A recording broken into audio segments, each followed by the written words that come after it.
Welcome to Shorts Beyond Measure, where fashion, interiors, and psychology get the stylish, savvy, and slightly therapeutic touch. We're Tara West, Caroline Baltz, and Allison Goldberg, a fashion stylist and 2 interior designers who are also trained as psychotherapists. So let's get into what's trending, what's tired, and what's actually worth your time. Because good style and good decisions should never be short-lived. And we're back. Hi, ladies. Good morning. Hi. You guys don't know this, but there's always like a little bit of a break till we see each other again. So it's kind of like we've been on a little vacation and then we come back to meet. I missed you guys. Is it hard for you, Tara, not to see me? It's so painful. Although you're very lovely on social media. You comment on everything. So I know you're there. I try to. I appreciate that. It helps the algorithm. All right. So I cannot believe this, but we are headed into fall. Can you believe it? It feels like it. There's like a chill in the air. Yeah, it kind of made me sad. I know. Well, although I love the fashion, I cannot lie, because you start layering and then, the other colors come out. It's kind of fun. Yeah. I know I'm not liking my shirt today, though. I feel like... You look fab, not drab. I feel like I look fat.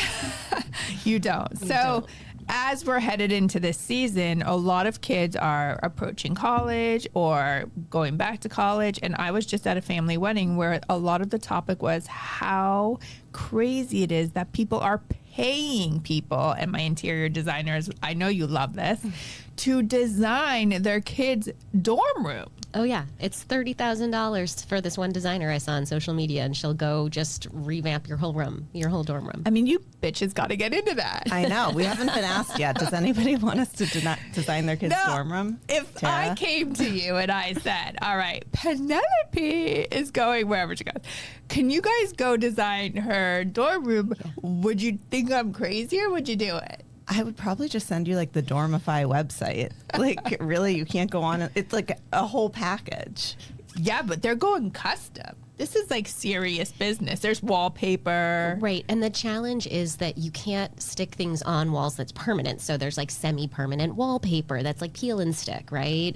And there's all those like hangers that like are the gel that goes on the wall. So you're not actually hammering into the wall. So you have to have some knowledge of like how to get around the system of making it look amazing, but not damaging the walls. Sienna actually knew a girl last year at Wisconsin whose family did this.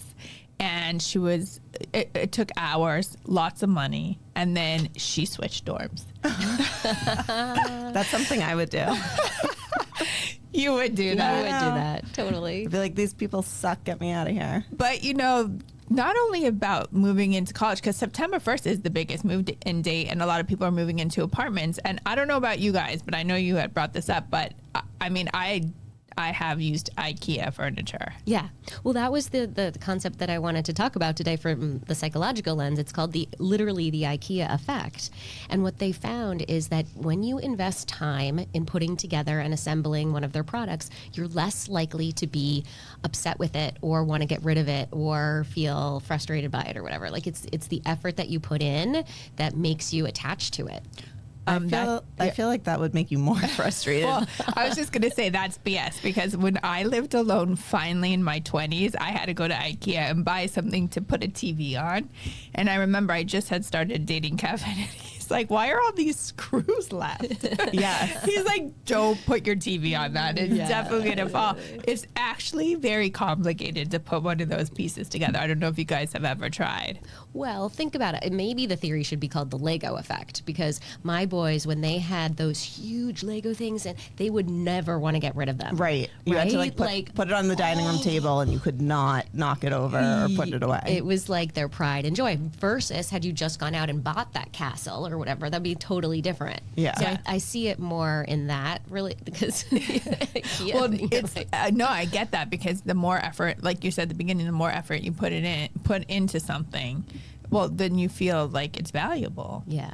Has IKEA changed? Like, I feel like I don't ever shop there because I can't put anything together, but I feel like when it first opened, you would like have to get like almost directions and then like go pick up this slab that fits with these screws. Or does it come as like a package now? Dave knows. Dave, come on, you look like an IKEA expert over there. Sadly, yes. It has gotten no less complicated. Oh, okay. Right. Yeah. You got R253 Cruxstone or so. It's some weird Swedish name, so you got to remember that. Or you take a picture on your phone, but then you have to get like the padding to the chair, and that's in row 72, and the other one's in row 23A. And it's confusing as hell. Somebody's got to come up with a better system. Like, it doesn't have to be that complicated, does it? Imagine smoking some weed and then going. Like, what would you come home with? As a matter of fact, I take my son through, and there are these sort of tunnels in the warehouse, and we pretend it's the tunnel from Willy Wonka. So you talk about smoking weed, that's basically what the experience is like. Field trip. I have a visceral reaction to any store like IKEA or Home Depot. I cannot go to Home Depot. I literally would do anything else but go into Home Depot. Why is that? Is it just that type of store? It's overwhelming. But can you go to like a TJ Maxx? No, I don't know. No. TJ Maxx is a little more manageable. I think for that, you go in for what you need. I don't know. Those stores, all of them are just too much. I like Home Depot more than IKEA because their furniture comes together. Because you're going to buy it as a whole? Yes, exactly. No directions. But when they come up with things like this, like decorating a dorm room, as interior designers, like, what's your first thought? Is your first thought, I got to jump on that trend? Or is your thought like, that's absolutely ridiculous and I wouldn't waste my time unless somebody paid me a good amount of money? I feel like I'm kind of in the middle. Like, right, spending $30,000 on a dorm room seems ridiculous, but I would spend 10.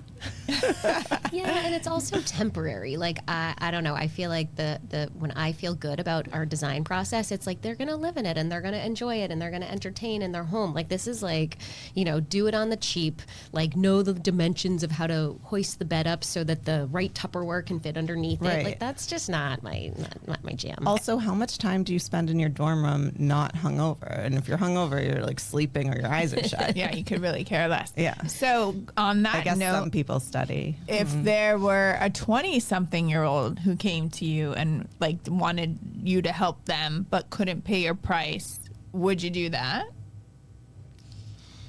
I mean, in what sense? Like their whole apartment? I don't know. Maybe it's just a room or like their office or something. I feel like everyone can afford us because we charge hourly, so similar to you. Yeah. So I feel like they can afford us. They'll just have to scale back in their choices of wallpaper and furniture and rugs and stuff.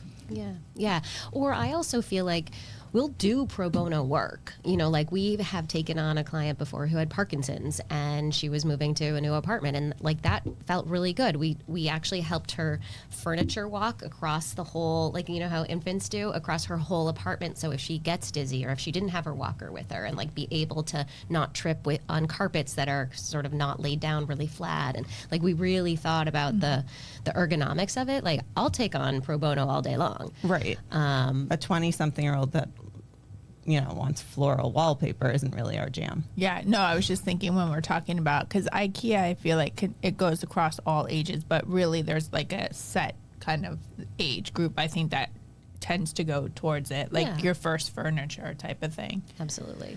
A lot of parents hire me to get their kids their first interview suit out of college, and I think that is the best gift ever. Yeah, you want to look sharp when you walk in that door. You want to look sharp. Sometimes you don't want to pay a lot, so you skimp maybe on what could be really quality.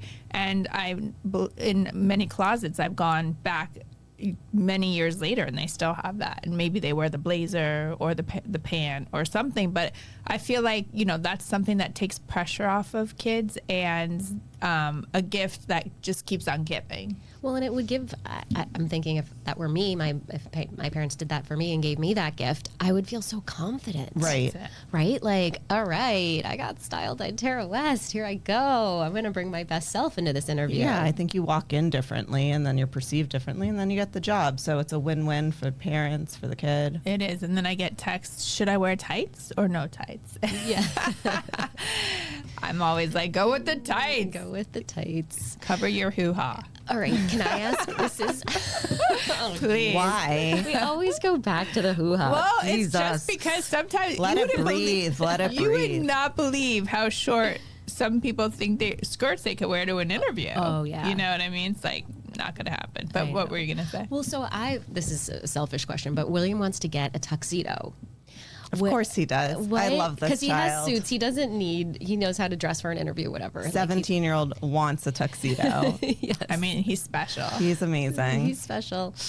Yeah, but what's the brand? What's a good like cut? What's the what? You know how they used to have pleats, now they don't probably. Yeah. Like, I would actually go to a men's store. I think that's a very personal purchase, and you have to see what looks good on you.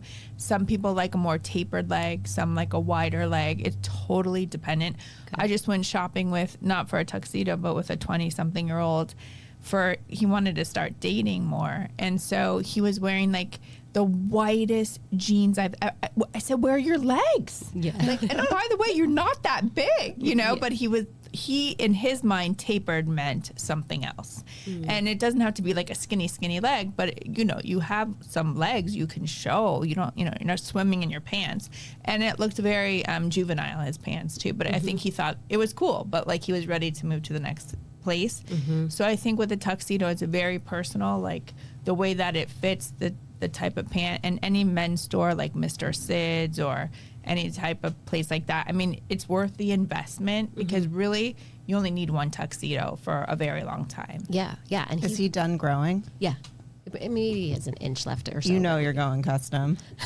Well, I was going to say you can do custom too. Yeah. Well, and he is a concert pianist, so he'll like wear it to like, play piano, whatever. It's not just for a Christmas party or something. Or just to wear around town. It's just to wear around town. Just to wear on the airplane. I'm going to tell Hudson his first day of high school he should wear a tuxedo. Yes. That's been his big stressor right now because, he's starting freshman year and he doesn't know what to wear. So, But you're his mom. I know. I know. Does he feel pressure? Like when I get dressed when I'm about to see you, I feel pressure. Like, does he feel pressure because he's an extension of you, do you think? He used to hate shopping and now we cannot get him out of the stores. He's painful. Like we were just in the Hamptons and he, of course, brought nothing back from camp. Not one piece of clothing, not even a piece of underwear. I was like, What do you mean? Nothing. He just didn't, he put everything in the duffel, which he came back with maybe 7 things in the duffel. Nothing. I don't even know where did it all it go. None of the moms know where all their clothes went. They do not care. They just throw it. That's why you can never send anything good. But anyways, we had to buy him. We were going to a wedding. He needed just like everyday stuff. And we just couldn't pull him out of the stores. And we were so annoyed because he's so into shopping. So I don't think it's a pressure. I think he likes it. Yeah, it's in his genes. Yeah, literally. Literally. Look at that. You guys are Literally so in cute. the jeans. But I think it's fun when they do like fashion for sure. Yeah. And how are your kids doing since we're talking? I mean, kids? they're home. They're home from camp. Yay. How long has it been? Maybe like 2 weeks. Long enough for me to be annoyed. Yeah.